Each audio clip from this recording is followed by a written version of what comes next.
My name is Margaret. I am 65 years old, a grandmother, and I live in Austin, Texas. I never thought the people I raised, fed, and gave everything to would turn against me the way they did. It happened on a Thursday evening, right in my daughter's living room. We were arguing, no, not even arguing.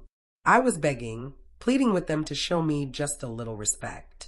My grandson, the boy I once cradled in my arms when he was sick, looked me dead in the eyes and called me broke and useless. Before I could even react, two hands shoved me hard in the chest. My back hit the glass door behind me. The crash was deafening. The glass exploded around me like fireworks, shards cutting into my arms and legs as I fell backward onto the porch. I remember the sting of cold air, the sharp pain that made me gasp, and the sound of laughter from inside. Yes, laughter. They looked down at me like I was nothing. I tried to stand, but blood dripped from my arms, warm against the wooden porch. I sat there in silence, too stunned to speak. My own family, my flesh and blood, had done this to me. The sun went down. Darkness wrapped around the house, but nobody came outside to check on me. Nobody cared. Hours passed. My body ached and tears blurred my vision. But I stayed silent. Silent until the world grew quiet. When the clock struck midnight, I pulled out my phone with shaky hands and dialed a number I hadn't used in years, my lawyers. By morning, my trust fund was active, their accounts were frozen, and my $21 million was untouchable.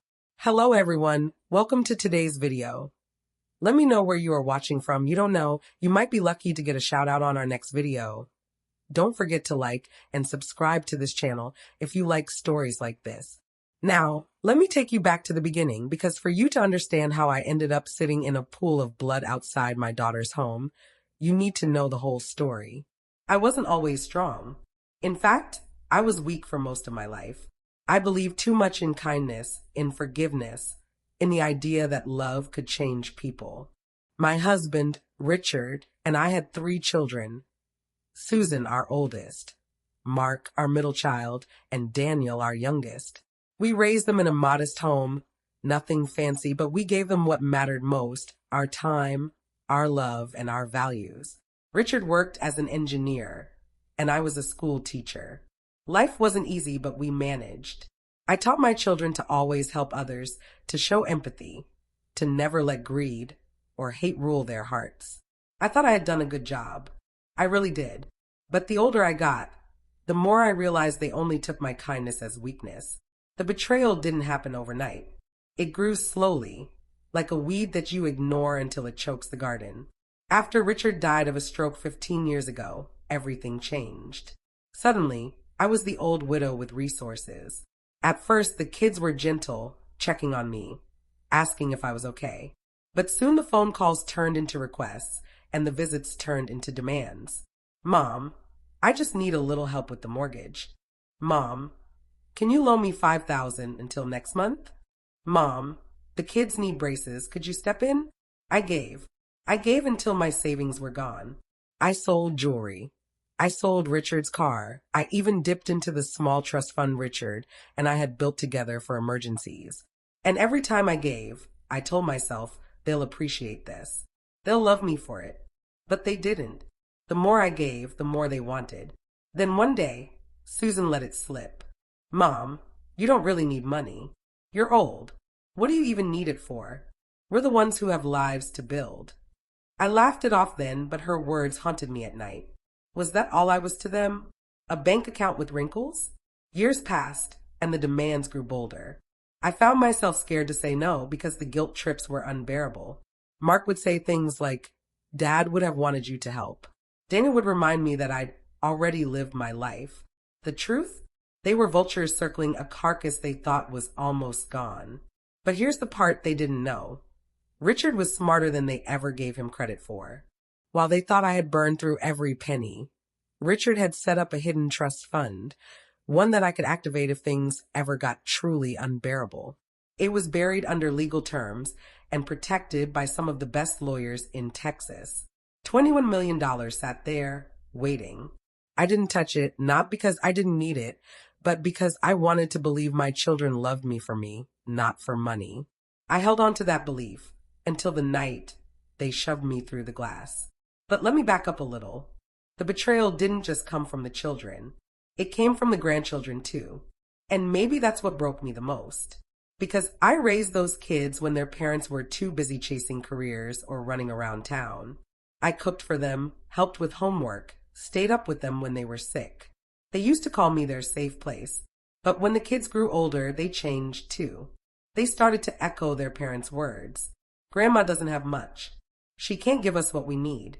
I overheard them once, laughing about how old people are just waiting to die. I wanted to believe it was just talk, that they didn't mean it. But the night of the glass door proved otherwise. That evening, I had gone over for dinner. I brought homemade apple pie, my mother's recipe. I thought maybe, just maybe, if I showed a little love, we could heal some wounds. But as soon as I walked in, Susan's husband rolled his eyes. "She's here again," he muttered under his breath. At the table, I tried to tell a story about Richard, how he used to make everyone laugh when things got tense. Nobody listened. They were too busy complaining about bills, money, and what they deserved. Finally, Susan snapped. "Mom, you sit here acting like you matter, but you don't. You're broke, you're useless, and you're dragging us down." Her words cut deeper than any knife. I tried to stand, to leave quietly with my dignity intact. But before I could take a step, I felt the shove. And then came the crash. And that's how I ended up on the porch, bleeding and silent until nightfall. But remember this, kindness is never weakness. I may have sat there in silence that night, but silence doesn't mean defeat. Sometimes, silence is just the sound of a storm gathering. Because by the time the morning sun rose, my storm had begun. The lawyer had done his work. My trust fund was activated. Their accounts were frozen. And suddenly, the ones who called me broke and useless had nothing at all. But the story doesn't end there. In fact, that was only the beginning. Because what they didn't know yet was that I wasn't just taking back my money. I was taking back my power. And the next move I made, well, that would shake the ground they stood on. The morning after that bloody night, I woke up with bandages on my arms and legs. I had cleaned myself up as best as I could, stitched the deeper cuts in my kitchen with trembling hands. Years of watching Richard fix things around the house had taught me more than I realized. My bones ached, my body screamed, but my heart was steady. The phone buzzed before I even had a sip of coffee. It was my lawyer, Jonathan Hayes. He was a tall, gray-haired man in his 70s who had been Richard's closest friend and legal partner back in the day. Jonathan was the kind of man who believed in preparing for storms before they came, and thanks to him, Richard's trust fund had been hidden under layers of protection. "Margaret," Jonathan said, his voice calm but firm, "it's done. The trust is active. Your children's joint accounts, the ones they kept linking to your name, frozen. And that $21 million is now officially yours, completely untouchable." For the first time in years, I smiled. Not a big, loud smile, just a small one, the kind that comes when you realize you're no longer helpless. "Thank you, Jonathan," I whispered. "Don't thank me yet," he replied. "The storm hasn't hit them. But when it does, you'll need to be ready." I knew he was right. By noon that day, the calls started pouring in. First Susan. "Mom, what did you do?" she screamed into the phone, her voice sharp, panicked. "Our accounts are frozen. I can't pay the bills. I can't access anything. You've ruined us." I sat quietly, listening to her rant. Years ago, I would have rushed to comfort her, to fix things. But not this time. Finally, I said, "Susan, I didn't ruin you. You ruined yourself the moment you shoved me through that glass." There was silence on the line. Then a hiss. "You'll regret this." She hung up. An hour later, Mark called. Unlike Susan, his voice was softer, almost begging. "Mom, please. I didn't mean for things to go that far. It's just we're struggling. Can't you undo this? Just give us something to hold us over." I closed my eyes, remembering the countless times I had bailed him out of trouble. The DUI fines, the gambling debts, the failed business ventures. I had always been his safety net. "Mark," I said slowly, "for once in your life, you'll have to stand without leaning on me. I won't carry you anymore." His voice cracked. "You don't mean that." But I did. And I hung up before he could say another word. Daniel didn't call. Not that day, not the next. He always thought he was smarter than the others, always scheming behind the scenes. His silence told me he was planning something. The less extreme part of that week was me rediscovering myself. For years, I had been trapped in their shadow, but now I was free. I went to the farmer's market, bought fresh flowers, and cooked a meal just for myself. I even sat on the porch, bruises still healing, and watched the sunset without tears in my eyes. For the first time since Richard's death, I felt alive. But peace never lasts long in a family poisoned by greed. 2 nights later, I heard the sound of tires screeching outside my home, then pounding on the door. "Mom, open up. We need to talk." It was Susan, her voice laced with fury. Behind her, I could hear Mark shouting. I froze. My hands trembled, but I didn't move. I wasn't going to let them in. Not this time. Then came the sound of something heavy slamming against the door. Once. Twice. The wood groaned. They were trying to break in. My heart pounded. And as the third slam rattled the hinges, I realized this wasn't just about money anymore. This was about control. They wanted to break me physically, emotionally, financially, until I had nothing left. But what they didn't know was that I had already decided. If they wanted war, then war was exactly what they were going to get. The doorframe cracked. Splinters flew. And in that moment, as the lock buckled under their assault, I whispered to myself, "Richard, give me strength," because the battle for my 21 million and my soul had just begun. The pounding on the door grew louder. Each slam rattled the frame until it felt like the whole house might give way. My heart hammered in my chest, but I forced myself to stay still. Fear would not rule me. Not anymore. "Mom, open this damn door," Susan shouted. Her voice cracked from screaming. "You don't know what you've done. Do you want us to end up on the streets?" I could hear Mark behind her, his tone more frantic than furious. "Just give us access again, Mom. It's not too late. We can fix this." But there was no fixing this. Not after years of manipulation. Not after the blood I had shed on that porch, and not after they had shown me exactly what I meant to them. Nothing. The third slam broke the chain lock. The door swung inward a few inches before catching on the deadbolt. Splinters rained down onto the rug. My hand shook as I reached under the table beside me and pulled out Richard's old revolver. I had kept it hidden for years, unloaded, more as a keepsake than a weapon. But Jonathan, my lawyer, had insisted I keep it oiled and ready, just in case.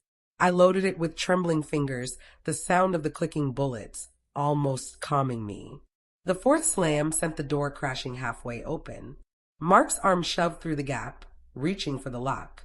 "Don't you dare!" I barked, raising the revolver. My voice was steadier than I expected. "If you touch that lock, I swear to God, Mark, you'll regret it." There was silence for half a second. Then laughter. Susan's laughter, sharp and cruel. "You wouldn't shoot your own son." I took one step closer, aimed square at Mark's hand still pushing through the gap, and fired a warning shot into the floorboards. The bang echoed through the house like thunder. The arm disappeared instantly. Screams filled the night. "You're insane!" Susan shrieked. Completely insane. I stood there, gun smoking, breath heavy, but my spine was straight. "No," I said quietly.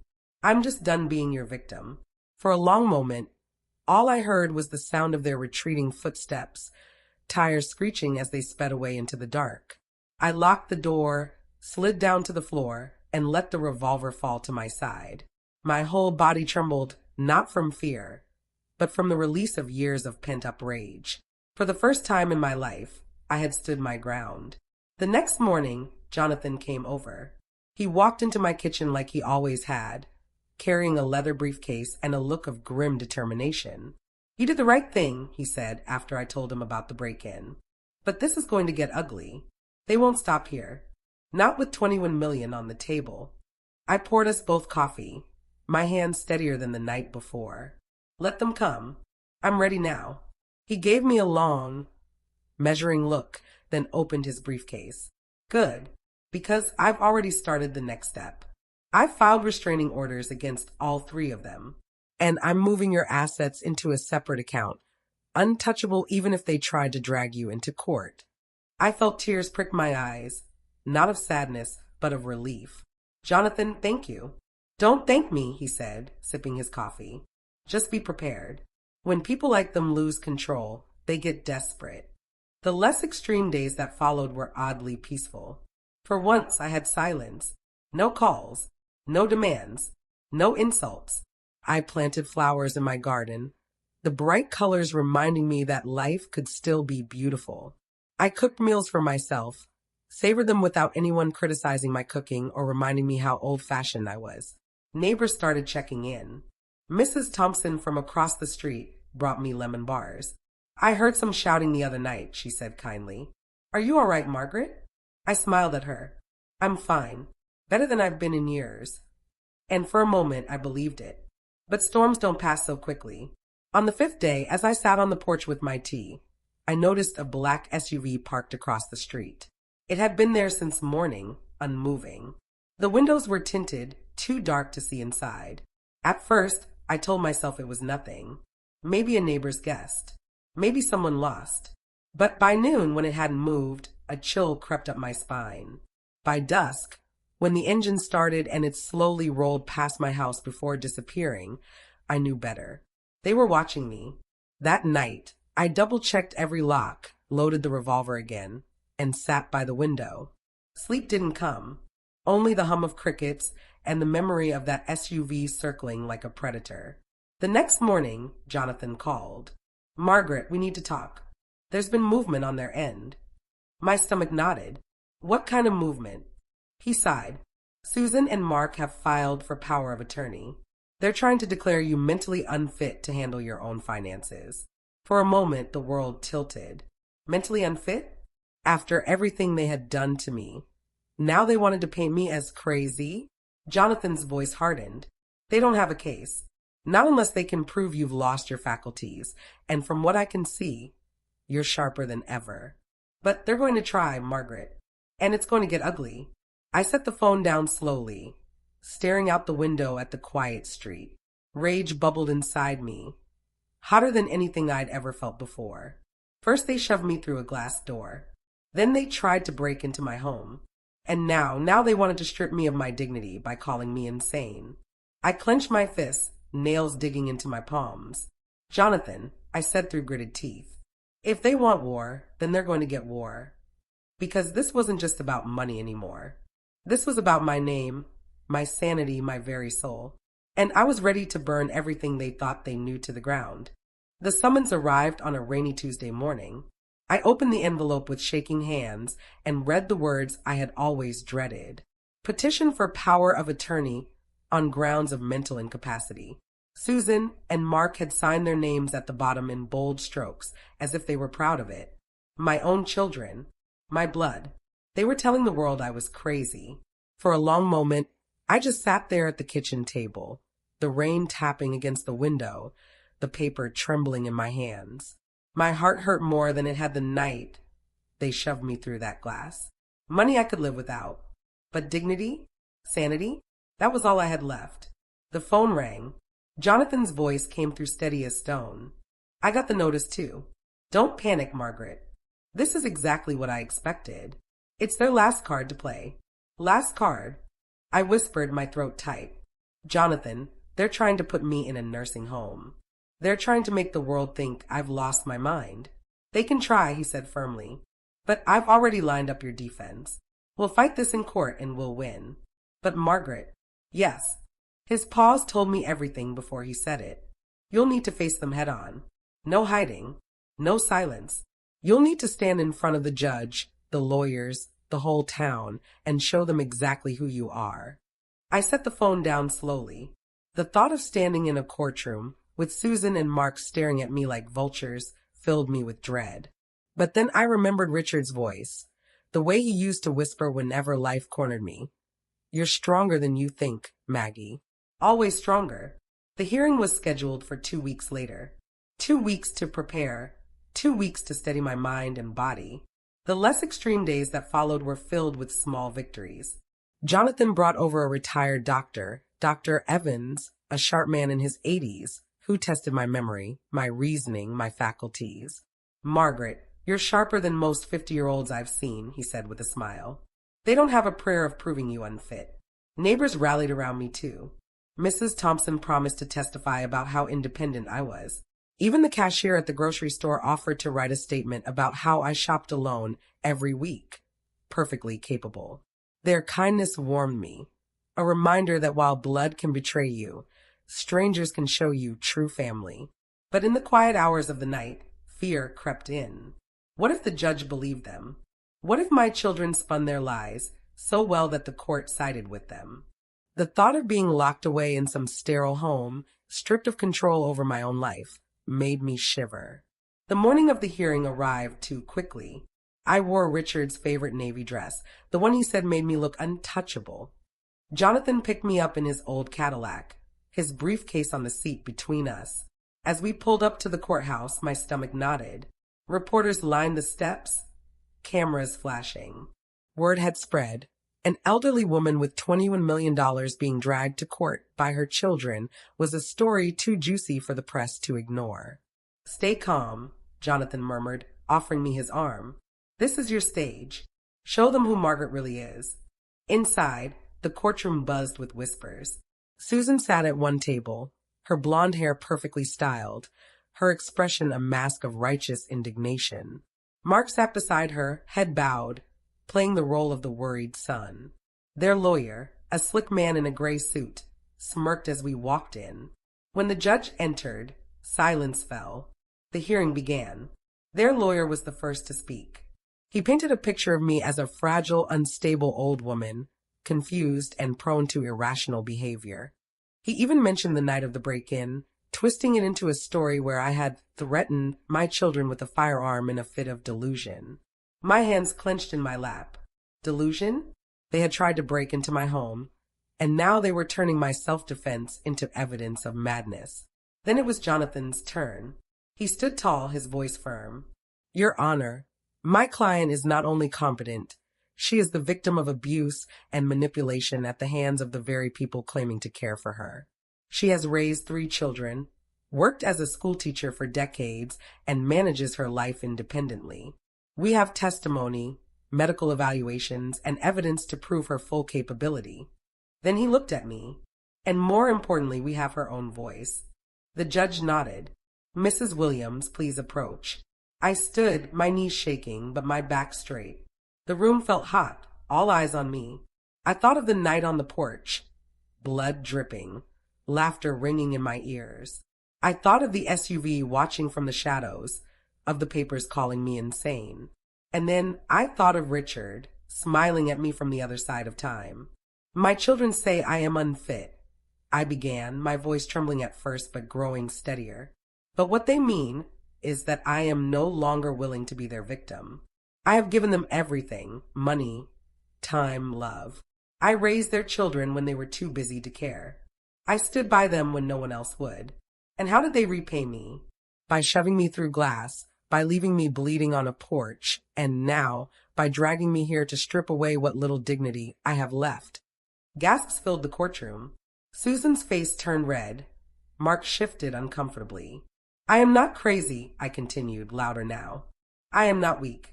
I am a woman who has survived betrayal, heartbreak, and loss. And I will not let my own children bury me alive, just so they can steal what my husband and I built with our blood and sweat. By the time I finished, the room was silent. Even the judge seemed shaken. The hearing dragged on for hours, but deep down, I knew I had turned the tide. Dr. Evans testified, to my sharp mind. Neighbors vouched for my independence. Jonathan dismantled every twisted story their lawyer tried to spin. Finally, as the sun dipped low outside the windows, the judge cleared his throat. This court finds Mrs. Margaret Williams fully competent to manage her own affairs. The petition for power of attorney is hereby denied. The gavel struck. My knees almost gave way with relief. But as I turned, as Jonathan squeezed my shoulder with a proud smile, I caught sight of Susan's eyes. They weren't defeated. They were burning. And in that instant, I knew this wasn't over. Not by a long shot. That night, as Jonathan drove me home, headlights appeared in the rear-view mirror. The same black SUV. It followed us for miles, never too close, never too far. When we finally pulled into my driveway, it slowed at the end of the street. Just idled, watching. Jonathan frowned. They're pushing harder. I stared at the dark shape of the SUV, my fists clenched in my lap. They can watch all they want, I whispered. But if they think they can scare me, they don't know me at all. Yet deep inside, a cold knot twisted in my stomach. Because this wasn't just greed anymore. This was turning into something darker. And I had the sinking feeling that the next move they made would be deadly. The black SUV was back the very next night. I noticed it from my kitchen window, its shadowy shape parked half a block down, engine idling. The street light overhead flickered, giving it an eerie glow. It didn't move. It just sat there, watching. I told myself not to be afraid, but fear is a stubborn thing. It creeps in through cracks no matter how strong you pretend to be. I checked every lock 3 times, loaded Richard's revolver, and sat in my armchair with the curtains drawn. My heart raced with every noise. The creak of the house settling, the rustle of branches outside, the faint hum of the SUV's engine. By midnight, it finally drove away. Relief washed over me, but it was short-lived. Because the next night, it was back. And the night after that. Always the same, parked in the shadows, headlights off, engine humming just enough for me to know it was alive. Jonathan urged me to call the police. This is harassment, he said firmly. Stalking. They can't do this to you. But I shook my head. And tell them what? That my own children are sending people to sit outside my house? Without proof, they'll laugh at me. Or worse, they'll start to believe Susan's lies about me being paranoid. He frowned, but he didn't push. Jonathan knew me well enough to understand. I wasn't going to let Susan and Mark paint me as delusional in front of the whole world. The less extreme part of those weeks was me trying to live normally in spite of the eyes on me. I went to church on Sundays, forcing a smile as neighbors asked if I was doing all right. I baked pies and brought them to the community center, trying to hold onto the pieces of myself that felt normal. I even laughed once or twice when Mrs. Thompson's dog chased a squirrel straight up my porch steps. But every night, the SUV returned. And every night, I felt the walls closing in tighter. Then came the night it escalated. It was close to 2 a.m. when I woke to the sound of gravel crunching outside. My bedroom window faced the driveway, and as I peeked through the blinds, my blood ran cold. The SUV wasn't parked down the street this time. It was in my driveway. My breath caught.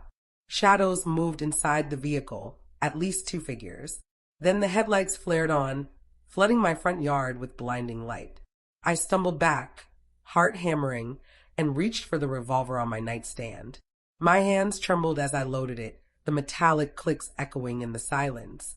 Then came the sound of doors opening, heavy footsteps on gravel, low voices. They were coming. I crept down the hall, revolver clutched tight, and crouched near the front window. Through a crack in the curtain, I saw them, 2 men, both tall, both wearing dark hoodies. Strangers. Not Susan, not Mark, not Daniel. But I didn't need to ask who had sent them. One of the men carried a crowbar. The other held something worse, a can of gasoline. My stomach dropped. They're not just here to scare me. They're here to burn me out. The man with the crowbar moved to the porch, testing the front door with a shove. The wood groaned. The other unscrewed the gas can, the sharp smell hitting my nose even from inside. Panic surged, but I forced it down. I had 2 choices. Hide and hope they left, or fight back. And after everything my children had taken from me, after the glass door, the courtroom, the lies, they were not taking my home too. I cocked the revolver, the sound louder than thunder in the quiet house. I threw the curtain wide and leveled the gun at the man on the porch. Step away from my door. I shouted, my voice shaking but loud enough to cut the night. Both men froze. The one with the crowbar cursed under his breath, eyes narrowing at me through the window. You don't want to do this, old lady, he growled. I steadied my aim, my finger on the trigger. Try me. For a long second, nobody moved. Then, slowly they backed away. The man with the gas can dropped it on the gravel with a dull thud, and both men climbed back into the SUV. The engine roared, tires spun, and within seconds they were gone. leaving only the smell of gasoline and the sound of my ragged breathing. I sank onto the couch, revolver still in hand, body trembling so hard I could barely hold it. But beneath the fear, something else stirred. Anger. Cold, burning anger. This wasn't just harassment anymore. This was attempted arson. An attack. And if my children thought I was going to sit quietly while they escalated to this, they were gravely mistaken. The next morning, I called Jonathan. "It's time," I said flatly. "Time to show them I'm not afraid." "What are you thinking?" he asked cautiously. I stared at the gasoline stain on my driveway, jaw tight. If they want to play dirty, then so can I. The less extreme part of the following week was spent in meetings. Jonathan introduced me to a private investigator, a retired detective named Henry Lawson. Henry was in his late 60s, with a weathered face and eyes that had seen too much. "You want proof your kids are behind this?" he asked, sliding a notepad across the table. "I'll get it. But when I do, you'd better be ready to use it." "I'm ready," I said without hesitation. For days, Henry followed the money trail, digging into phone records, bank statements, and whispered conversations. I tried to live as normally as I could, going to the market, tending to my garden. But every time I saw that black SUV in my memory, my hands shook with rage. Then, 1 week later, Henry returned with a folder. Inside were photographs, bank transfers, phone logs. Proof. Solid, undeniable proof. "Your son Daniel wired money to those two men," Henry said, tapping the papers. "And Susan's number shows up on one of their call histories the night before the attack." The air left my lungs in a rush. Daniel, my youngest, the one I had believed was just silent, maybe guilty, maybe conflicted. He hadn't just been silent, he had been orchestrating. I stared at the photographs until my vision blurred. My children hadn't just betrayed me. They had tried to destroy me. Jonathan's voice broke the silence. "This is enough to bring criminal charges. Attempted arson, conspiracy, assault. We can go straight to the police." I looked up at him, my eyes burning. "Do it." He nodded, closing the folder. "Then, Margaret, you need to prepare yourself. Once we do this, there's no going back. They'll be your enemies forever." I clenched my fists, thinking of the blood on the porch, the laughter, the shattered glass. Thinking of the SUV in my driveway, the gasoline ready to burn me alive. They were never my family anymore, I whispered. Not after what they did. But just as I thought the worst was behind me, Henry's face darkened. "There's one more thing you need to know," he said slowly. My stomach tightened. "What?" He slid one last photograph across the table. It showed Daniel in a parking lot, shaking hands with a man I didn't recognize. A man with tattoos running up his neck, the kind of man you didn't meet for Sunday lunch. "That," Henry said grimly, "is a known enforcer for a local gang. If Daniel's working with him, this goes beyond family greed. This could turn violent." The room tilted, the edges of my vision going dark, because suddenly I realized this wasn't just a family war anymore. It was about to become something much, much bigger.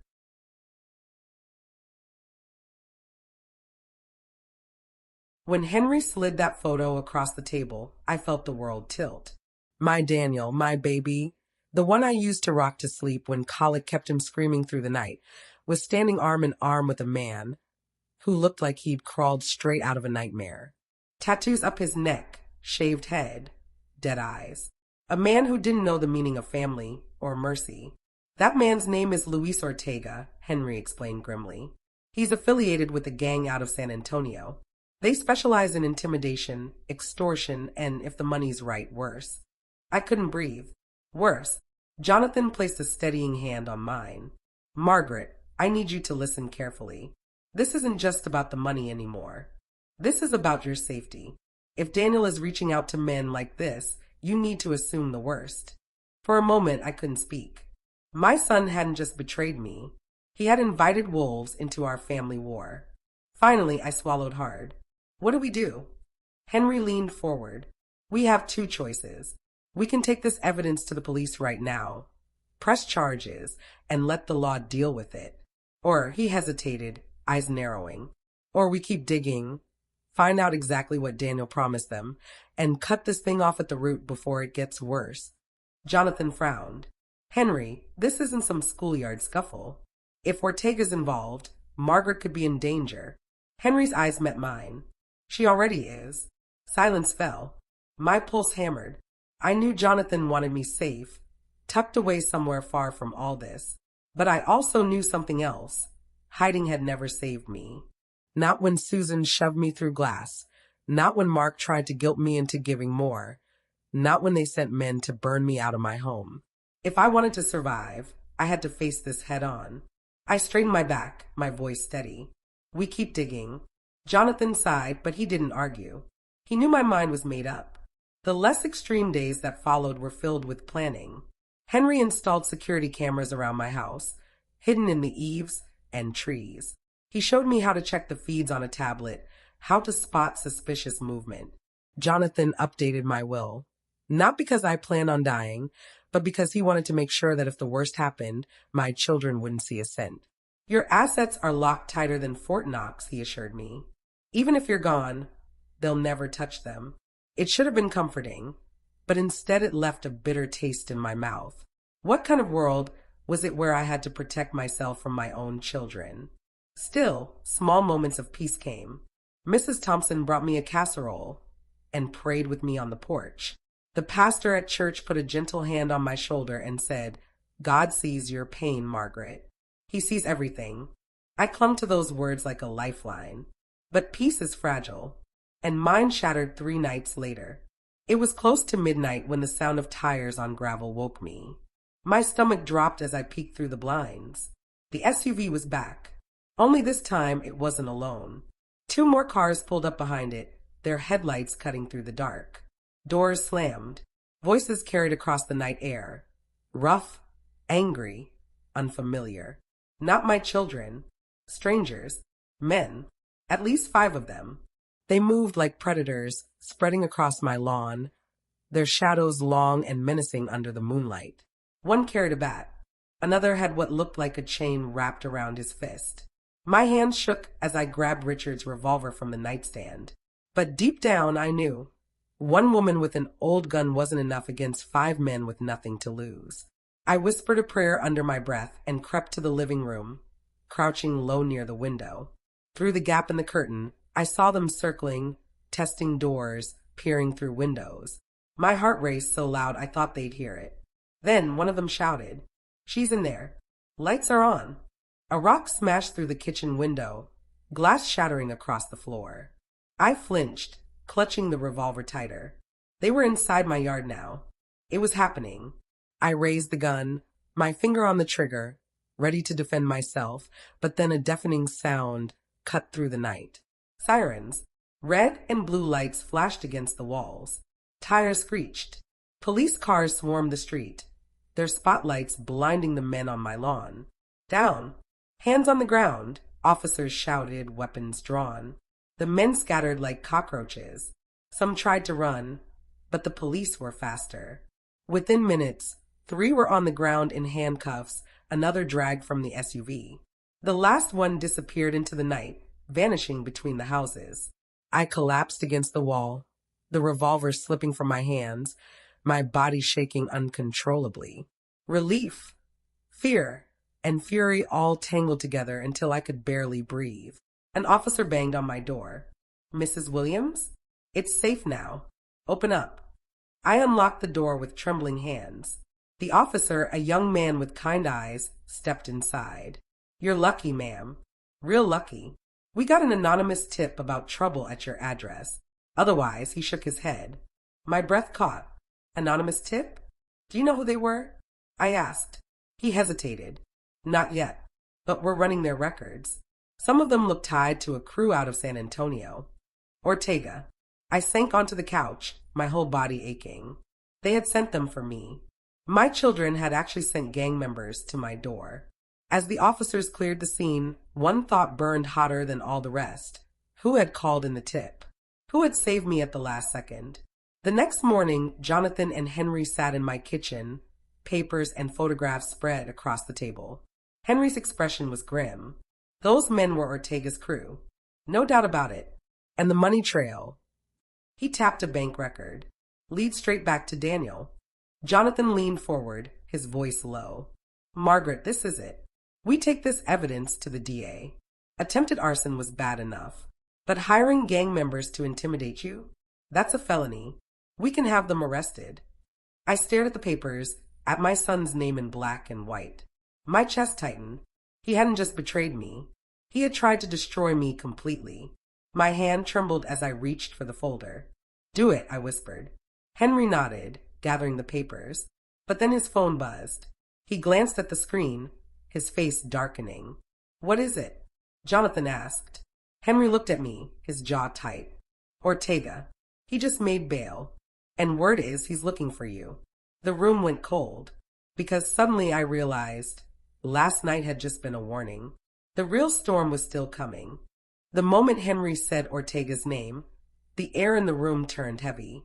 I could hear the hum of the refrigerator, the faint ticking of the clock, and beneath it all, the steady, pounding thrum of my heart. Looking for me? I whispered. Henry nodded, his jaw tight. He's not the type to forgive lost money. And with your son dragging him into this mess, Ortega won't just walk away. He'll want blood. Or leverage. Leverage. The word made bile rise in my throat. Jonathan leaned forward, his voice calm but firm. Then we move fast. We get you protection. Witness security if we have to. I wanted to believe him. I wanted to imagine some shield of law that could protect me from the kind of man who thought nothing of breaking bones and burning houses. But deep down, I knew. Laws were paper and Ortega's world was fire. The extreme terror of that revelation clung to me for days. Even in the sunlight, I caught myself jumping at shadows, flinching at the growl of passing motorcycles. The men the police caught refused to talk. No names, no deals, which meant Ortega was still out there, free and angry. And yet, life still went on in small, softer ways. Jonathan made sure I wasn't alone, often staying late into the evening with files spread across my kitchen table. He brought me news, but he also brought me warmth, stories about his children, a reminder that family didn't always have to mean pain. Henry came and went at odd hours, chasing paper trails, always with that edge in his eyes like he could smell trouble before it knocked. Sometimes he'd crack a rare smile, usually when I teased him about needing a haircut. Even Mrs. Thompson, bless her heart, stopped by with pies and scripture, her voice gentle as she read psalms aloud in my living room. For an hour or two, I could close my eyes and imagine peace again. But the peace never lasted. It was Friday night when the phone rang. An unknown number. Against my better judgment, I answered. Hello. At first, there was only static. Then a voice, low and smooth, slithered through the line. Mrs. Williams. My grip on the receiver tightened. Who is this? A chuckle. Cold. Mocking. Names don't matter. What matters is this. You've caused a lot of trouble for people who only wanted what's theirs. My stomach dropped. Ortega. Another chuckle. Smart woman. Smarter than your son, that's for sure. He promised me a share of that sweet little fund of yours. But now, thanks to you, my boys are sitting in a cell. That doesn't sit well with me. I swallowed hard, my voice barely steady. You stay away from me. Oh, I don't want you, he said softly. But maybe I'll take something of yours. A memory. A friend. People close to you. Mrs. Williams, they're easier to hurt. The line went dead. I stood there, frozen, the dial tone screaming in my ear. He knew my name. He knew my life. And now he was threatening the people I loved. The few good souls who still stood beside me. Jonathan found me minutes later, still clutching the phone, my face pale. I told him everything word for word. He didn't argue or tell me I was overreacting. Instead, he grabbed his briefcase and said, pack a bag. We're leaving tonight. I blinked. Leaving. Margaret, Ortega just crossed the line. If he can't get to you, he'll go for the people around you. I won't risk it. Not Henry. Not Mrs. Thompson. Not me. We go where he can't touch you until we have him nailed down. Less extreme or not, leaving my home gutted me. That little house in Austin was where Richard and I built our life, where we laughed and fought and prayed, where we raised our babies before they grew into wolves. But Jonathan was right. for walls meant nothing if a man like Ortega wanted to break through them. We drove to a safe house Henry arranged on the outskirts of town. A small cabin, plain but sturdy, hidden by trees. I spent the first night pacing, listening to every creak, every rustle outside. Sleep didn't come easy. The next morning, Henry arrived with grim news. Ortega's been spotted near your neighborhood, asking questions, offering money for information. My blood turned cold. He's hunting me. Henry didn't sugarcoat it. Yes, and he won't stop. That afternoon, Jonathan laid out the only plan that made sense. We build the case stronger. Ironclad. Between Daniel's financial records and Ortega's threats, we have enough to drag them both into court. But we need more, something direct that ties Ortega to these attacks. Henry leaned against the wall, arms crossed. And I think I know how to get it. I frowned. How? He looked me dead in the eye. We bait him. The cabin went silent. Jonathan's face darkened. Absolutely not. That's too dangerous. Henry didn't flinch. He's circling anyway. He wants to rattle her, scare her into mistakes. But if we give him an opening, a controlled one, he'll take it. And when he does, we'll have him on record, no way out. My chest tightened. You mean use me as bait? Henry's gaze softened, but his voice stayed firm. Only if you're willing. And only with backup. Police, feds, the whole net. Ortega's smart, but he's prideful. Pride makes men sloppy. I looked between them. Two good men risking themselves for me. A monster circling closer every day. My son entangled with devils he couldn't control. Part of me wanted to say no, to run and hide until the storm passed. But storms don't pass if you're their target. They only grow until they consume you. I straightened my shoulders. Do it. Jonathan slammed his hand on the table. Margaret, no. I've been shoved through glass, bled on the floor, called useless, broken, worthless, I said, my voice rising with every word. I've been hunted in my own home. I'm done running. If Ortega wants me, let him come. And when he does, we end this. Jonathan stared at me for a long moment, then sighed in defeat. You're braver than all of us. Henry gave a single nod. Then it's settled. We'll set the trap. For the first time in weeks, I felt something burn inside me that wasn't fear. It was resolve. But resolve is not armor. 3 nights later, the trap was set. I returned to my house under police watch. Every corner wired, every window watched. To Ortega, it would look like I was finally unguarded, finally vulnerable. And as I stood alone in my living room, lights dimmed, revolver heavy in my hand, I heard it. The crunch of tires on gravel. Then a voice outside. Low, smooth, terrifying. Mrs. Williams. Ortega himself had come. The sound of his voice outside my house froze me in place. It wasn't loud, but it didn't need to be. That low drawl seeped through the walls like smoke, curling around me until I could hardly breathe. Mrs. Williams, Ortega called again, almost sing-song, like a wolf teasing the edge of the woods. I clutched the revolver tighter. My palms were slick, my heart hammering so loud I worried he might hear it. The living room was dim, just as Henry planned, the curtains slightly drawn. The cops were nearby, watching, waiting. But right then, it was me and him. The crunch of gravel grew louder. His footsteps, slow, deliberate. He wanted me to hear every one. And then, shattering silence. A fist slammed against the glass of my front door. Open up, old woman. I swallowed hard, forcing my voice to sound steady. You don't belong here, Ortega. A laugh. A deep, chilling laugh. Neither do you. That money you're clutching? That was supposed to be mine. Your son promised me a piece of it. Now he's hiding, and you think you can run from me? No, Senora. We finish this tonight. The glass rattled again under his hand. For a split second, I saw his shadow on the porch, broad, confident, dangerous. This was the extreme peak Henry had prepared me for. But preparation didn't stop the icy fear crawling up my spine. I whispered into the tiny microphone pinned inside my blouse, the one feeding directly to the cops outside. He's here. He's at the door. Static. Then Henry's calm, clipped voice. Stay calm. Let him talk. We need him to incriminate himself. We're ready to move. I drew in a shaky breath. Then, slowly, I stepped closer to the door, close enough to let my voice carry. Ortega, I don't owe you a dime. You used my son, just like you've used everyone else. But it ends here. For a moment, there was silence. Then the glass door shook again, this time harder, more violent. My muscles tensed. And then, in a voice colder than the steel in my hand, Ortega said, "You think you're safe because you've got friends watching. But let me tell you something, Senora. Cops can't sit outside your house forever.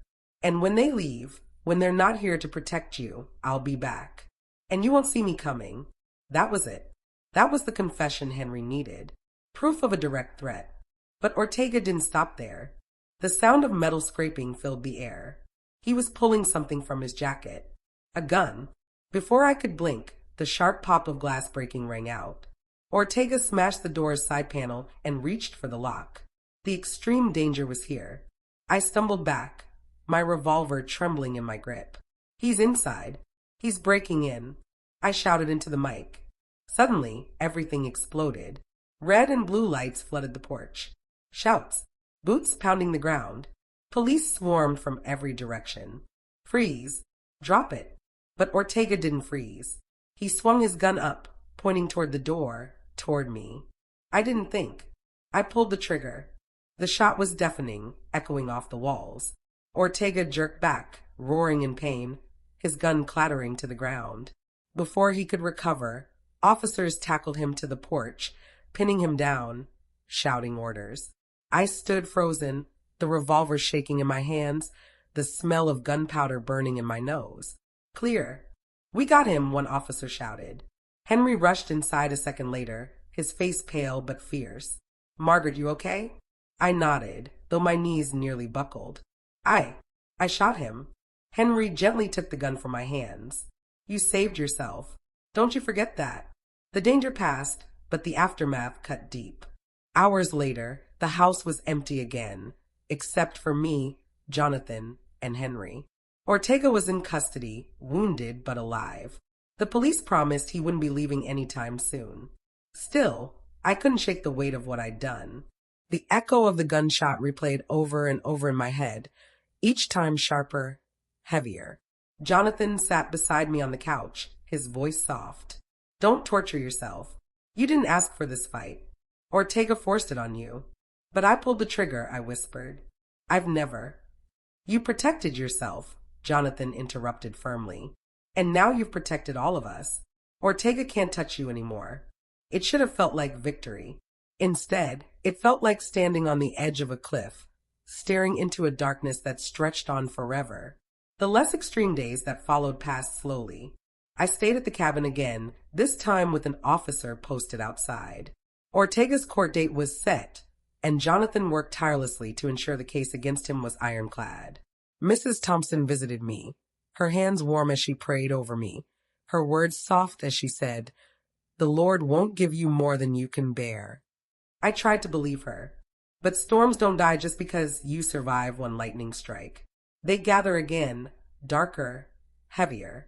It was a week later when Jonathan walked into the cabin, his face pale. He set a folder on the table and slid it toward me. I opened it, my hands trembling. Inside were photographs, surveillance stills.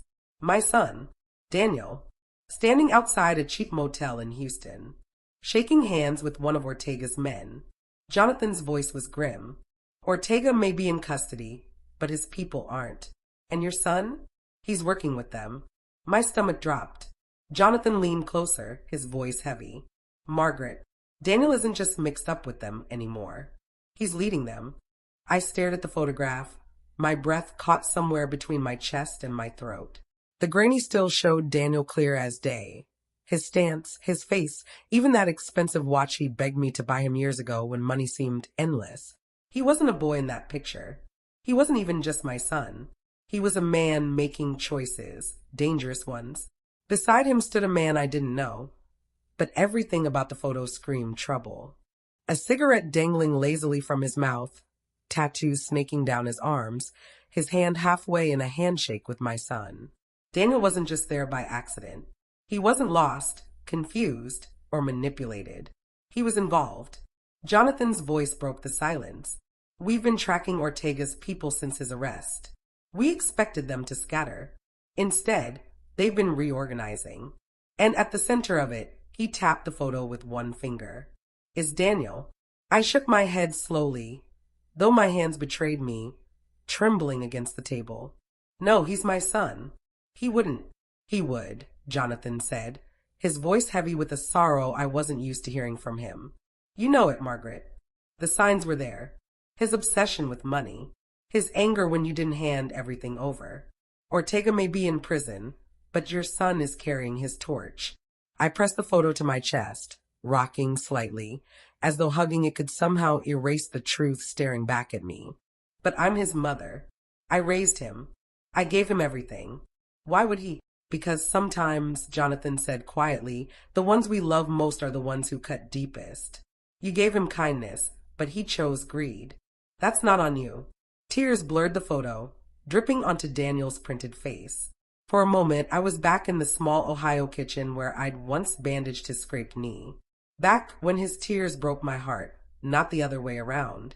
Back when he'd call me mommy and throw his little arms around my waist. How had that boy become this man? Jonathan placed his hand gently on mine. You don't have to face him alone. We'll build the case. We'll put him away if we have to. I recoiled as if burned. Put him away. He's my son. He's also working with men who'd kill you for your money. You can't let blood blind you to that. The room spun. My heart cracked in ways it hadn't even when they shoved me through the glass door weeks ago. Then, the pain had been physical. Now, it was my soul splitting in two. I needed air. I stumbled out to the porch, clutching my shawl tighter against the Texas wind. The night was quiet, the stars scattered like diamonds across the black sky. But inside me, storms clashed and screamed. I wanted to scream too. At Daniel. At myself. At the cruel twist of fate that made a mother's love her greatest weakness. The days that followed were heavy with silence. I refused to look at more evidence. Jonathan brought files, phone records, wire transfers, all leading back to Daniel, but I pushed them aside. I cooked. I prayed. I walked in circles around the cabin like a restless ghost. Mrs. Thompson came by with a pie in warm hands. Child, the Lord sees your pain. Sometimes he lets us break, so he can rebuild us stronger. I nodded, but inside I wanted to shout, stronger for what? More betrayal? More heartbreak? At night, sleep didn't come easy. Every creak of the cabin made me jump. Was it Ortega's men? Was it Daniel? The thought of facing him with anger in his eyes was a nightmare that clawed at my chest. Then came the breaking point. It was late, close to midnight. I was sitting in the living room, the glow of a single lamp flickering against the walls. The revolver sat on the table in front of me, untouched, though my eyes kept darting toward it. That's when I heard it. 3 knocks on the cabin door. Slow, heavy, familiar. My blood ran cold. I knew that knock. Mom. A voice. Slurred, but recognizable. Daniel's voice. I froze. My heart stopped. For a moment, I couldn't breathe. He knocked again, harder this time. Mom, I know you're in there. Open the door. Jonathan had warned me this moment might come. That if Ortega's men needed leverage, Daniel would come himself. That he might already be too far gone. I didn't move. Mom, his voice grew harsher. Open this damn door. We need to talk. My hand shook as I reached for the revolver.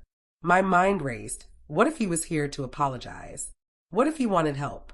But deep down I knew. I remembered the photograph. The anger. The promises he'd made Ortega. This wasn't my little boy. This was a man poisoned by greed. The knocks turned into pounding. The door rattled against the hinges. I know you've got money in there, he shouted. I know you're working with that damn lawyer. Do you think you can cut me out? After everything I did for you. Tears streamed down my face, hot and merciless. Daniel, my voice cracked, barely a whisper. Please don't do this. His voice dropped, low and venomous. If you don't open this door, Mom, I'll break it down. And if you think that lawyer or those cops can stop me, you're wrong. Ortega's people are mine now, and I'll take what's mine one way or another. The room tilted. My knees buckled. The revolver was in my hand now, steady despite the storm inside me. But the pounding didn't stop. It grew louder, faster, like a drumbeat of betrayal echoing through the night. And then, with a deafening crack, the lock splintered. The door swung inward. Daniel stood there, eyes wild, a pistol glinting in his hand. The cabin door crashed inward, splinters flying like angry wasps, and there he was, Daniel, my son, framed in the broken doorway with a pistol in his hand.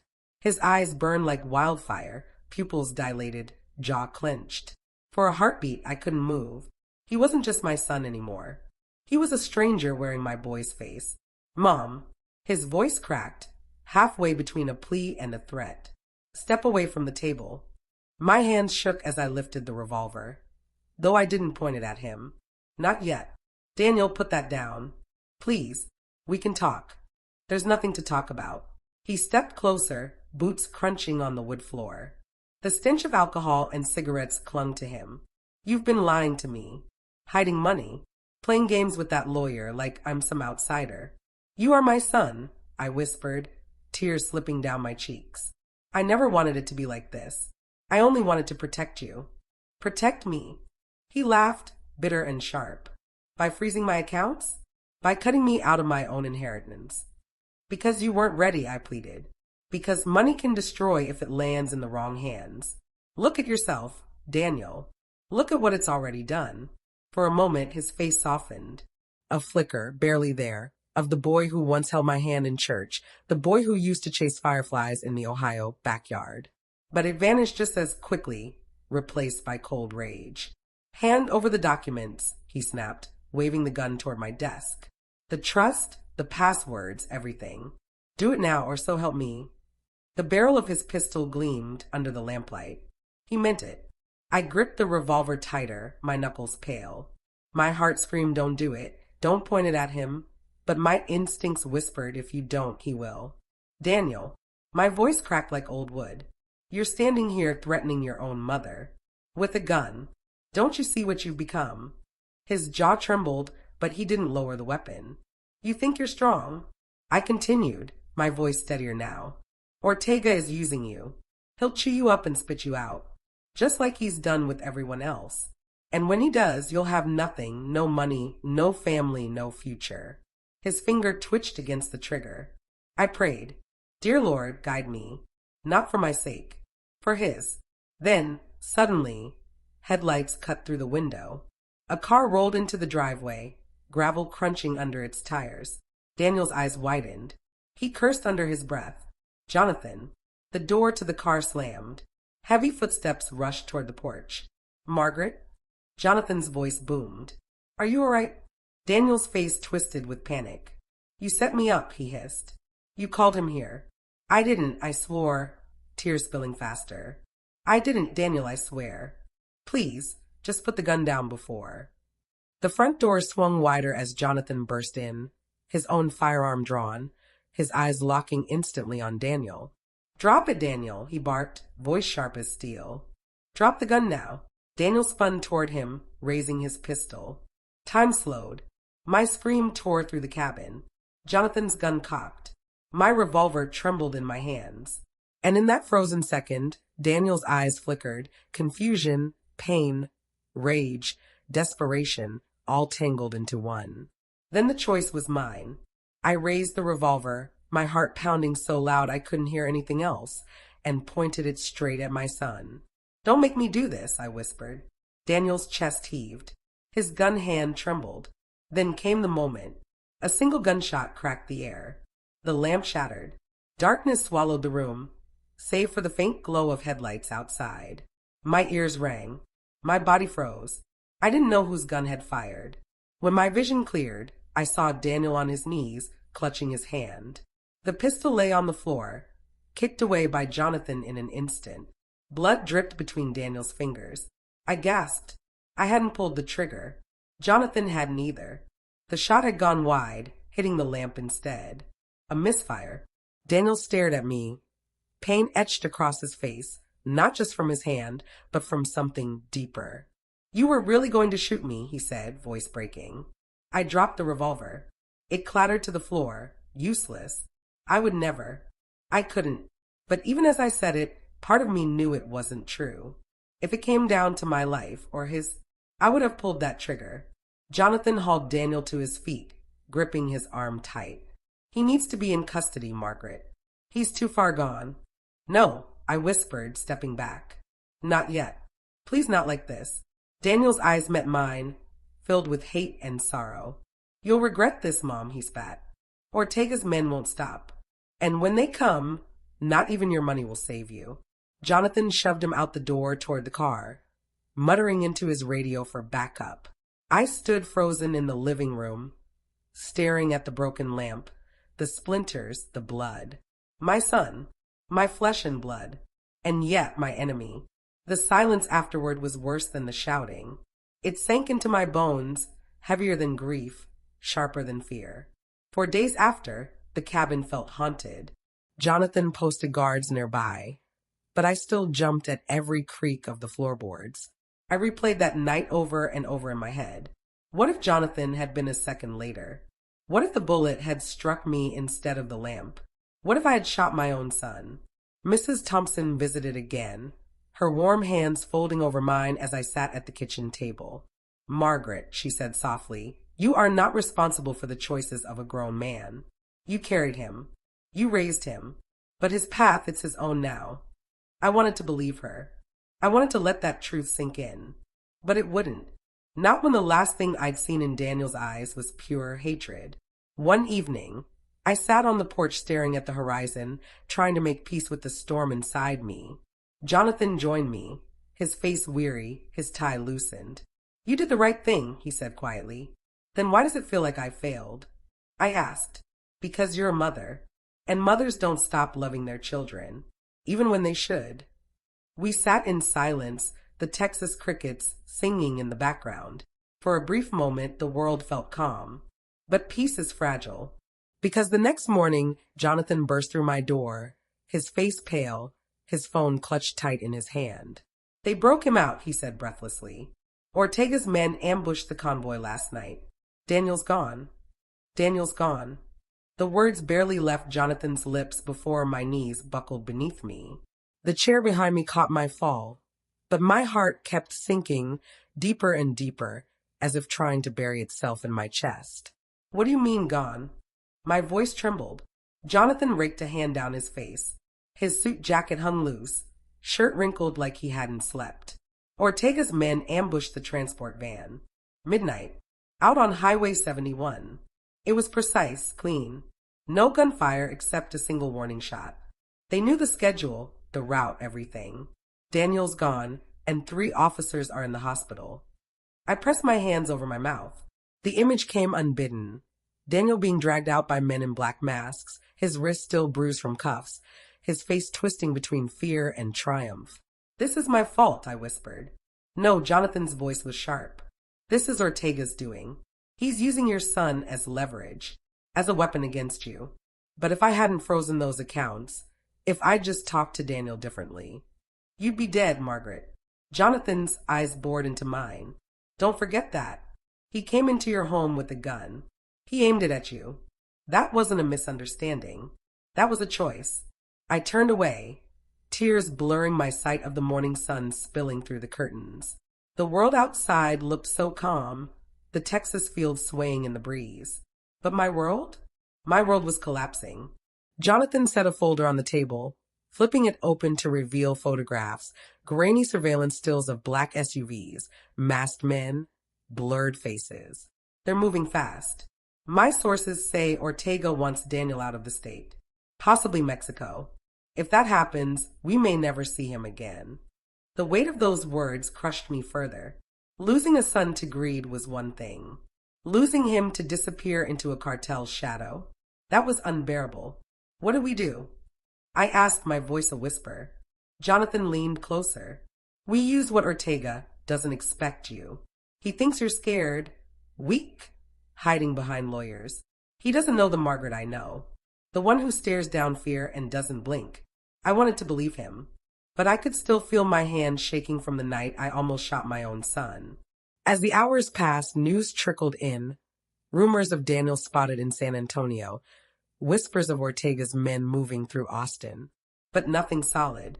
It was like chasing shadows. Mrs. Thompson came by again, carrying a casserole dish like food could fix bullet holes in the soul. She hugged me long and warm.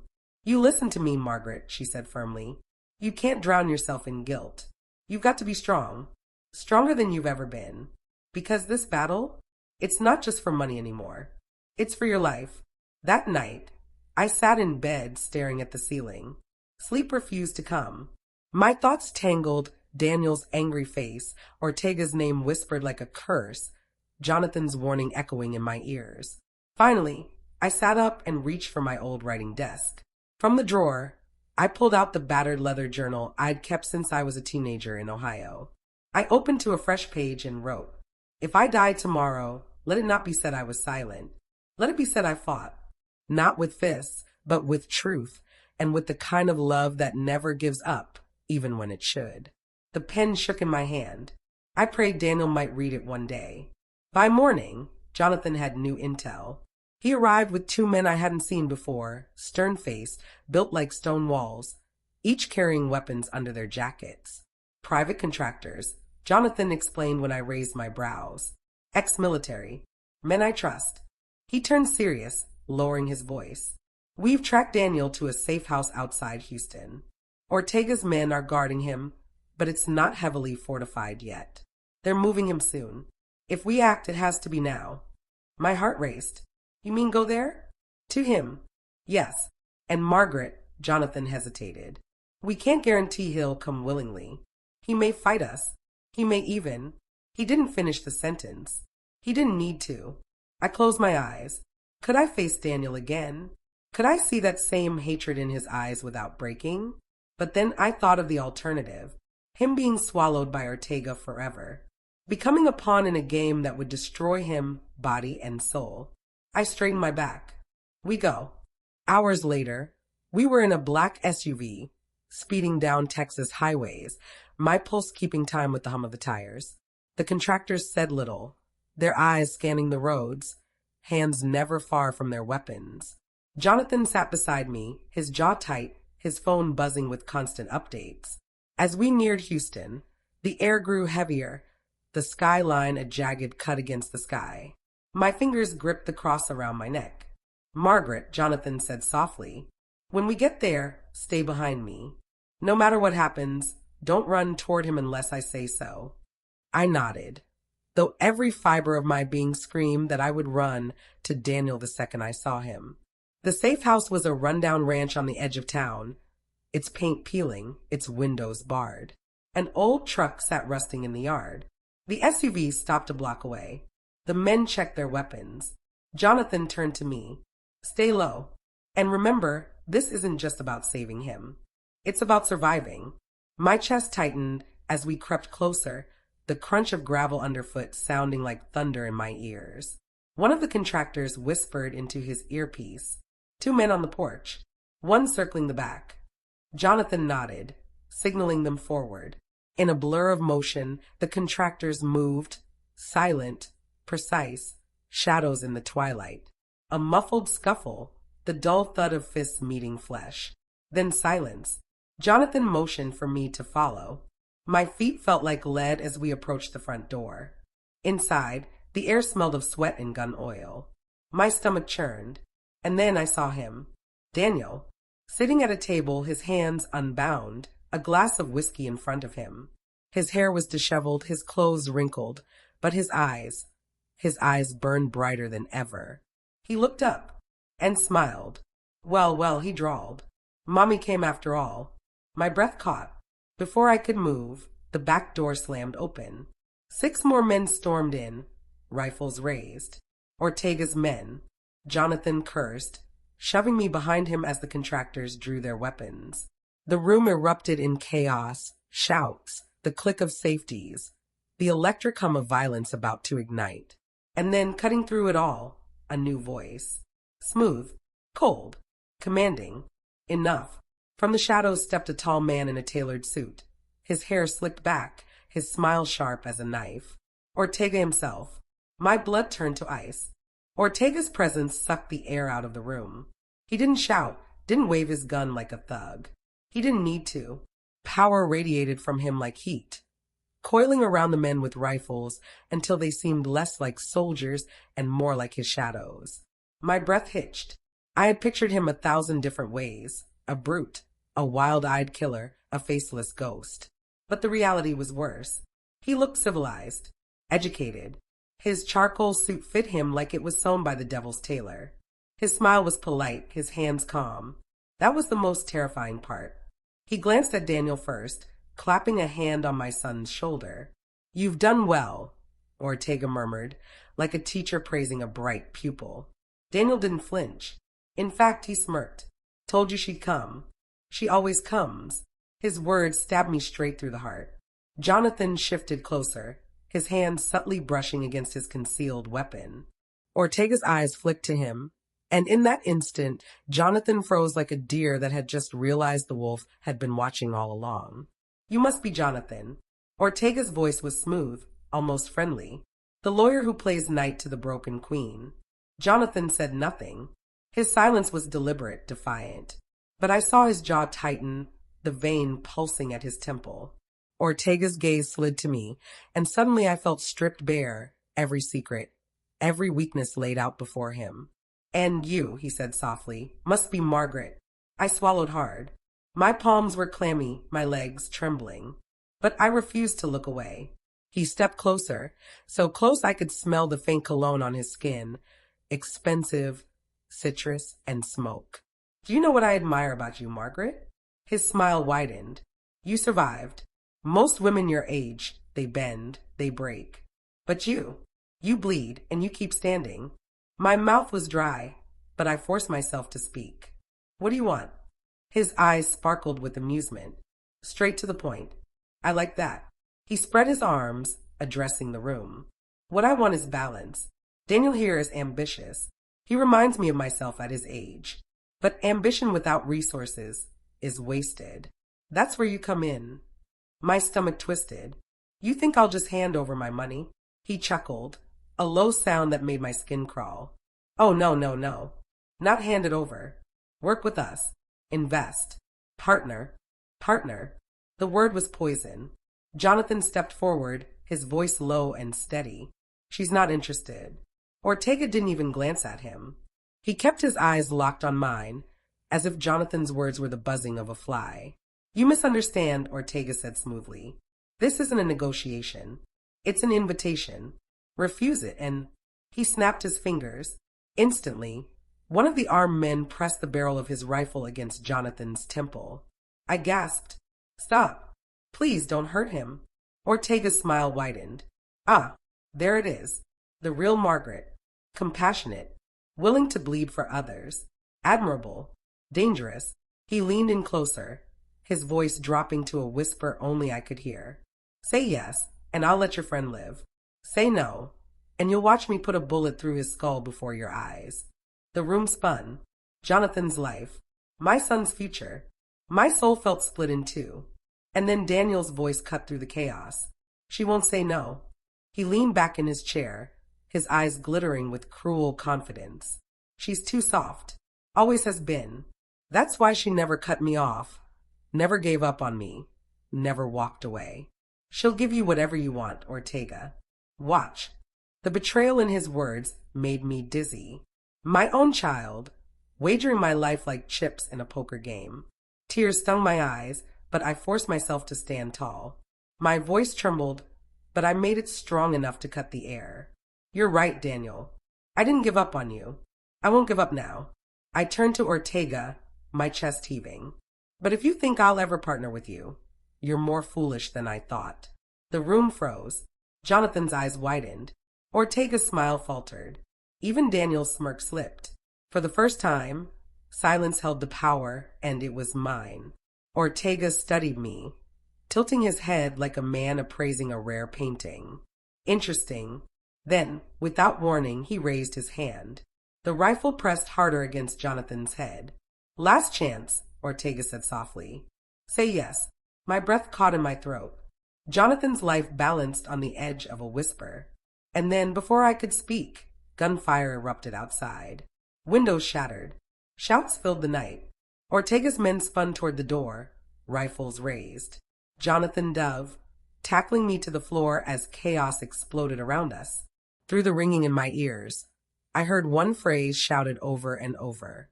FBI, drop your weapons. My heart stopped. The house was swarming. Ortega had been found. But as I lifted my head through the haze of broken glass and smoke, I saw him slip toward the back door, Daniel right behind him. And just before he disappeared into the night, Ortega turned his head, locked eyes with me, and smiled. That smile was a promise. This wasn't over. The house smelled like smoke and gunpowder. Sirens wailed outside, red and blue lights flashing through the shattered windows like some kind of violent disco. Agents in black tactical gear swarmed the living room, shouting orders, cuffing Ortega's men who hadn't managed to escape. I sat on the floor, glass crunching beneath me as I tried to catch my breath. My ears still rang from the gunfire, and my hands wouldn't stop shaking. Jonathan crouched beside me, his arms steadying my shoulders, his lips moving, but his words came through muffled, like I was underwater. I blinked hard until his voice cut through the fog. Margaret, look at me. Are you hurt? I touched my temple. Blood. A shallow cut, probably from flying glass. Nothing compared to the weight in my chest. Ortega was gone. Daniel was gone. And they had left me behind. Clear the room, an FBI agent barked. Boots thudded. Men shouted. Rifles clattered against the wooden floor. An older man in a navy windbreaker with the letters FBI on the back approached us. His hair was silver at the temples, his jaw set with the kind of authority that didn't need a weapon to back it up. Margaret Collins, he asked, his voice clipped. Yes. My throat was raw, my voice barely a whisper. I'm Special Agent Bradley. His eyes softened slightly, just enough to show he wasn't all stone. You're safe now. Safe. The word felt hollow. Jonathan stood, bristling. Safe? Ortega and Daniel just walked out that back door. You call that safe? Bradley's jaw tightened.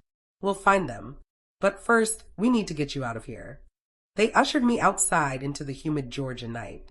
The sky was a heavy blanket of clouds, the air buzzing with tension and floodlights. Neighbors stood in their yards, gawking as agents pushed us toward a black SUV. Cameras flashed.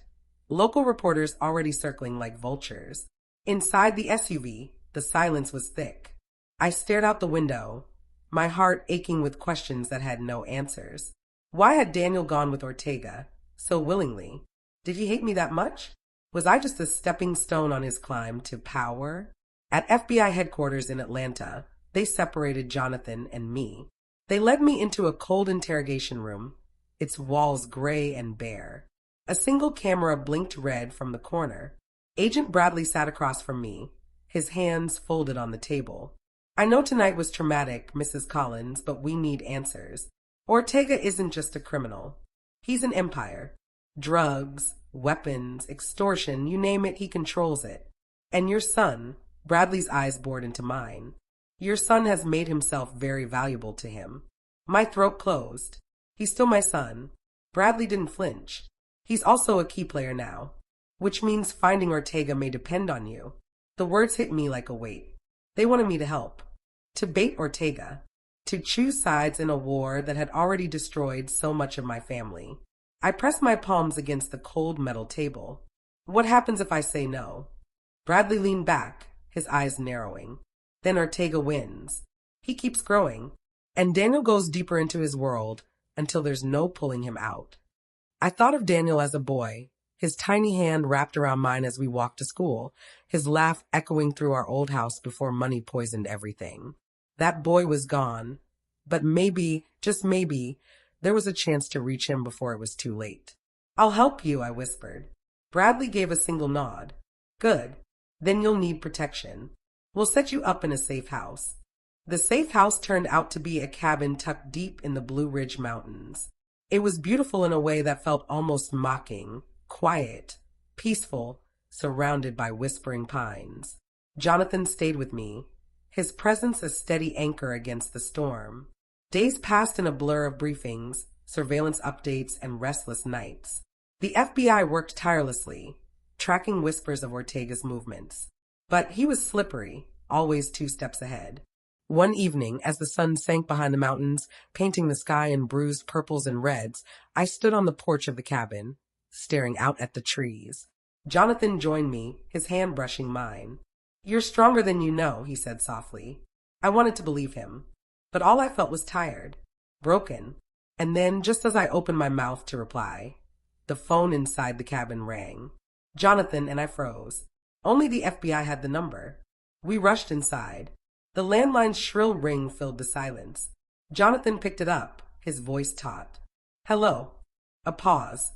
Then a familiar voice slithered through the line. "Hello, Margaret." My blood ran cold. "Ortega." Jonathan's face paled. He mouthed the name silently, his grip tightening on the phone. Ortega's voice was calm, almost amused. "I hope you're comfortable in your little mountain hideaway. Daniel says hello." I staggered back, my hand clamping over my mouth. He knew where I was. He knew. And then his voice dropped to a chilling whisper. "Enjoy your peace while you can. Because soon, Margaret, I'll take everything you love, piece by piece." The line went dead. The phone slipped from Jonathan's hand, clattering onto the hardwood floor. We weren't safe. Not here. Not anywhere. The cabin felt colder after Ortega's call, as if the very walls had absorbed his voice and were now echoing his threat back at us. My knees buckled, and I sank into the nearest chair, clutching the arms until my knuckles went white. "He knows where we are," I whispered. Jonathan crouched in front of me, his eyes blazing with determination. "Don't let him get in your head, Margaret. The FBI has this place locked down tighter than Fort Knox. He can't touch you here." But deep down, I knew Jonathan was wrong. Ortega didn't bluff. If he said he would take everything I loved, he would. Minutes later, the safe house door burst open. Agent Bradley stormed in, his face grim. We traced the call. It bounced through 3 different countries before it hit here. "He's taunting us." "Taunting." Jonathan snapped. "He practically told us he's coming." Bradley's jaw tightened. "That's why we're increasing security. We're flying in 2 more teams to watch the perimeter. Nobody gets within a mile without us knowing." I wanted to believe him. I wanted to feel safe. But all I could hear was Ortega's voice. Piece by piece. That night, I couldn't sleep. The cabin creaked and groaned with every gust of wind, each sound magnified by the silence. Jonathan lay beside me, his breathing slow and steady, but even in sleep his brow was furrowed. I stared at the ceiling, thinking of Daniel. Was he by Ortega's side now, watching him plot against me? Did he even care what would happen to me? The memory of his face, so cold, so hardened, stabbed at me like a knife. By dawn, I'd made a decision. I padded into the kitchen, where Bradley sat nursing a black coffee, his gun on the table beside him. "I want to talk to him," I said. Bradley looked up sharply. "Ortega?" "Absolutely not. Not Ortega. Daniel." My voice trembled, but I forced the words out. "He's still my son. If there's even a chance I can reach him, make him see what he's doing, I have to try." Bradley's eyes softened for a brief moment before he shook his head. "That's not how this works. Daniel made his choice." I slammed my hand on the table, surprising even myself. "He's my son. You think I can just sit here while Ortega twists him into something unrecognizable? If I lose him completely, then what is any of this for?" Bradley didn't answer, but I saw the doubt flicker in his eyes. The day dragged on, tense and silent. The agents outside kept their patrols tight. Jonathan stayed glued to my side, his hand brushing mine every so often, reminding me I wasn't alone. But when night fell again, I felt the weight of Ortega's promise pressing down on me. I sat on the porch, listening to the chorus of crickets, when suddenly the forest went silent. A hush fell over the woods. No insects, no birds, just silence. My stomach dropped. Then, in the distance, a single light flickered between the trees. Small, unsteady, like a lantern swaying in the dark. I froze, my breath caught in my throat. "Jonathan," I whispered. He stepped out behind me, following my gaze. His hand went to the pistol at his waist. "Get inside. Now." Before I could move, a gunshot cracked through the night. The porch railing exploded inches from my hand, splinters flying into the air. "Down!" Jonathan shouted, dragging me to the floor. Chaos erupted. Agents shouted from the perimeter, their flashlights cutting through the trees. More shots rang out, sharp, fast, too close. The cabin that had felt so impenetrable hours before was now a cage, bullets slamming into its wooden walls. And then, as if to drive home his promise, a voice cut through the gunfire. Amplified, distorted, but unmistakably him. Margaret. Ortega's taunting call echoed through the forest. Did you really think mountains could keep me from you? I pressed my hands over my ears, my heart pounding, as the agents opened fire into the darkness. But one thought consumed me above all others. If Ortega was here, then Daniel was too. And there was no telling if he had come to save me, or to finish me. The cabin rattled with every gunshot. Splinters showered the floor, dust filling the air until I could barely breathe. Jonathan pressed me against the wall, shielding me with his body as the agents shouted commands outside. Stay low, he barked. Don't move until I say so. But I couldn't stay still. Ortega's voice still rang in my ears, taunting me, reminding me that no wall, no guard, no mountain could ever keep him away. And worse, my heart whispered Daniel's name. The standoff outside stretched into chaos. Searchlights swept across the treeline, illuminating shadowy figures darting between the pines. The agents fired back, but it was clear Ortega hadn't come alone. He brought men, dozens of them. Then, like a nightmare, the porch door groaned under impact. One blow, two, three. The hinges squealed, and then it shattered inward. Jonathan fired instantly, dropping the first man through the doorway. But behind him came two more, masked, rifles raised. Agents rushed in from the back to intercept, and the room erupted into a storm of bullets and shouting. I crawled under the dining table, my heart hammering against my ribs. From there, through the smoke and confusion, I saw him. Daniel. He wasn't masked. His face was bare, pale in the flickering light. And his eyes, those same eyes that once looked at me with laughter and love, were hard as stone. Daniel. I screamed before I could stop myself. His head snapped toward me. For a split second, his expression cracked. Something human flickered there, fragile and fleeting. But then Ortega stepped in behind him, calm as a shadow. Ah, Ortega purred, his voice cutting through the noise like a blade. The matriarch herself, on her knees. Jonathan raised his gun. Step away from her, Ortega. But Ortega only smiled, placing a hand on Daniel's shoulder. Why would I? She's exactly where she belongs. The agents tightened their formation, weapons trained, but Ortega held Daniel like a shield. My son's jaw clenched, his hands gripping his own weapon. He looked torn, caught between the man at his side and the mother he had betrayed. Daniel, I whispered, my voice shaking. Don't do this. Please. You're not him. You're not Ortega. You're my son. His fingers twitched on the trigger. Ortega leaned in close to him, murmuring in his ear. She's weak. She's been weak her whole life. She hoarded her money, let others suffer, and now she hides behind strangers with guns. End this. Show her who you are. Daniel's chest heaved. His eyes locked with mine. And then he raised the gun, aimed straight at me. Daniel, no. Jonathan roared, stepping into the line of fire. The shot rang out. For a heartbeat, I thought it was over. My ears rang, the world spinning. But then I saw Jonathan still standing, unhurt. Because the bullet hadn't been for me. Ortega staggered backward, shock etched across his face. Blood bloomed across his chest, spreading fast. You, Ortega choked, clutching the wound. His glare turned to Daniel, betrayal written in his eyes. You were mine. Daniel's face crumpled. His gun slipped from his hands. I was never yours, he whispered. Ortega collapsed, his body hitting the floor with a final thud. The room fell silent except for the shallow breaths of men realizing their leader was gone. Without him, his men dropped their weapons one by one.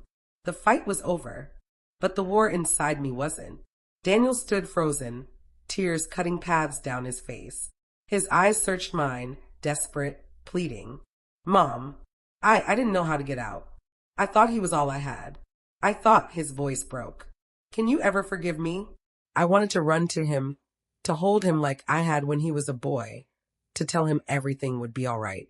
But as I stared at him, all I could see were the bruises he'd left on my arms, the glass I'd been shoved through, the words broke and useless ringing in my ears. Jonathan touched my shoulder, steady and silent. He didn't tell me what to do. This choice was mine. Slowly, I rose from the table, brushing shards of glass from my sweater. My knees shook as I stepped closer to Daniel. He flinched, as if expecting me to strike him. Instead, I cupped his face in my hands. I don't know if I can forgive you, I said softly. But I know this. I won't let hatred own me the way it owned Ortega.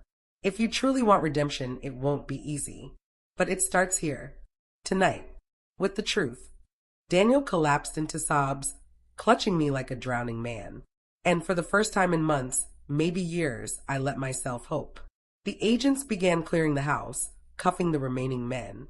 Ortega's body was dragged away, lifeless, his empire crumbling with him.